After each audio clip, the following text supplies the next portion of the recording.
Meu pai guardou a capa dos jornais do dia do meu nascimento. É uma coisa legal poder ver o que estava acontecendo na época. Eu nasci no finalzinho de 1968 e todas as manchetes eram sobre a missão Apollo. Na época, ainda a Apollo 8, que foi a primeira missão que circundou a Lua. Foi dessa missão a primeira foto da Terra feita da Lua. Uma foto que ficou famosa, você deve ter visto já. O programa Apollo seria coroado no dia 20 de julho do ano seguinte, com o Apollo 11, que levou o primeiro homem a pousar na Lua. Sob qualquer aspecto que se veja, foi um feito absolutamente incrível. Todo esse período foi assim. A missão Apollo, a viagem à Lua, era dos principais temas de jornais no mundo todo. Pensar que a maior parte dos cálculos complicadíssimos de trajetória foi feito na mão, em calculadoras rudimentares ou em réguas de cálculo. Computadores da época eram muito limitados. O controle remoto da sua televisão de hoje provavelmente tem mais poder de processamento que os computadores da NASA daquela época. O computador de navegação do módulo lunar foi um dos grandes empecilhos para o programa. Quase que o programa Apollo perdeu o prazo devido a atrasos no desenvolvimento do software desse computador de navegação. Quem imaginaria isso? Software atrasado. Lógico, tal feito revolucionou a tecnologia em vários aspectos. Foi uma empreitada extremamente cara, envolveu fortunas enormes e o esforço de milhares de pessoas e centenas de empresas, além da Agência Espacial Americana em si, a NASA. Foi feita por um governo de um país. Nenhuma pessoa ou empresa privada teria os recursos, a capacidade ou sequer a vontade de fazer isso.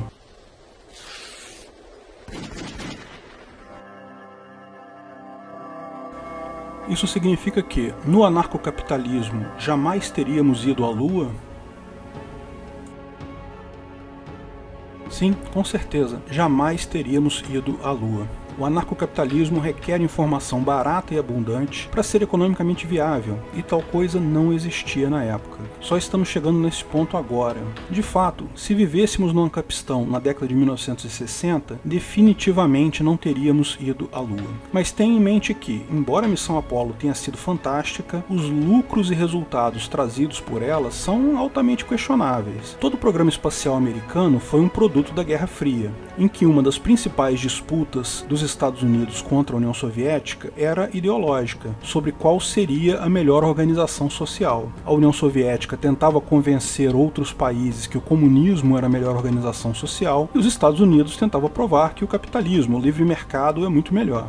Nessa época, Mises já havia provado, no livro Ação Humana, a impossibilidade do cálculo econômico. Já havia explicado que a ruína econômica da União Soviética era questão de tempo, mas para a maior parte da população não havia tal certeza. Pelo contrário, as informações que chegavam aqui no Brasil e na maior parte dos países do mundo sobre a União Soviética era que o comunismo estava funcionando a pleno vapor. Todas as pessoas eram felizes e produtivas, tinham saúde, educação, igual naqueles livros do MEC, igual também as notícias sobre a saúde pública de Cuba hoje em dia, que a gente lê de vez em quando. Semana sim, semana não, os cubanos curam um tipo de câncer novo. Ninguém tem acesso aos estudos, ninguém vê os dados, ninguém consegue reproduzir a cura, mas a notícia aparece invariavelmente. Comunistas podem ser terríveis em economia, mas sempre tiveram uma mão boa para propaganda. E esse era um dos principais frontes da Guerra Fria. Como os soviéticos haviam colocado o primeiro ser humano em órbita na Terra, outro feito também extraordinário, os americanos não poderiam ficar atrás. Isso seria uma tragédia para a guerra ideológica. Mostraria que o comunismo é mais capaz que o capitalismo. John F. Kennedy, então, prometeu, num discurso histórico, colocar um homem na Lua antes do final da década de 60. Conseguiram isso, e ganharam o fronte ideológico da Guerra Fria, o que foi desnecessário, posto que 20 anos depois, a União Soviética já havia ruído economicamente completamente, exatamente como havia previsto o Mises, e o fracasso do comunismo ficou claro para todo mundo com a queda do Muro de Berlim. No anarcocapitalismo, mesmo considerando que houvesse tecnologia e dinheiro para empreitada, uma pessoa ou uma empresa só faria isso se tivesse lucro no final, ou seja, se algo de bom para a humanidade pudesse resultar dessa empreitada. Havia possibilidade de lucro nessa empreitada? Muito pouco provável. Já se sabia que a composição da superfície da Lua não tinha nenhum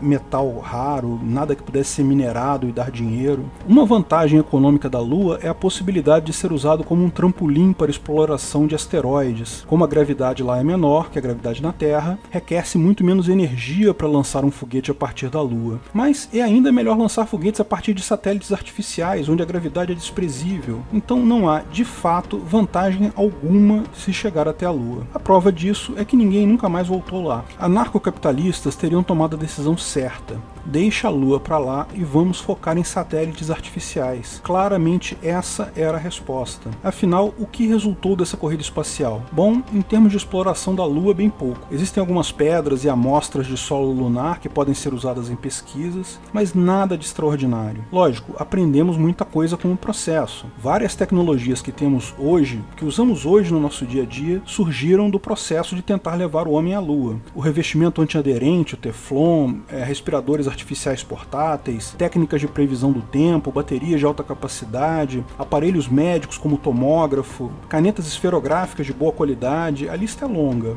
Mas há uma falha básica nesse argumento. Se a vantagem do processo eram essas tecnologias, por que não investir apenas nessas tecnologias, deixando para lá esse negócio de colocar o homem na Lua? Não teria sido melhor? Não teria sobrado mais dinheiro? Talvez mais coisas pudessem ter sido inventadas? Vários desses casos, inclusive, eram coisas que já existiam antes e que foram melhoradas no processo. Pode-se imaginar que a melhoria seria a decorrência natural do livre mercado atuando em mais alguns anos. Me parece que houve desperdício de tempo e dinheiro, justamente porque a decisão foi tomada por um governo e não pelo livre mercado. Hoje em dia, existe o mercado de colocação de satélites em órbita. Esse mercado é disputado por empresas de vários tamanhos, a maior parte delas estatais, é fato, mas já surgem várias empresas privadas nesse mercado. A SpaceX é só uma delas, mas já apresenta mecanismos muito mais eficientes, desenvolvidos em poucos anos, do que os que a NASA conseguiu desenvolver ao longo de vários anos, desde a missão Apollo. E isso tudo voltado para algo que efetivamente gera benefícios para todos, que são os satélites artificiais. Existe até um caso curioso da caneta usada na corrida espacial. Reza a lenda que os americanos descobriram que canetas esferográficas normais não funcionam sem gravidade. A tinta ela escorre para a ponta pela gravidade, então elas não funcionam no espaço. O que eles fizeram? Encomendaram o desenvolvimento de uma caneta especial, pressurizada, que escreve em qualquer posição e não requer gravidade. Gastaram-se milhões de dólares no desenvolvimento da caneta espacial.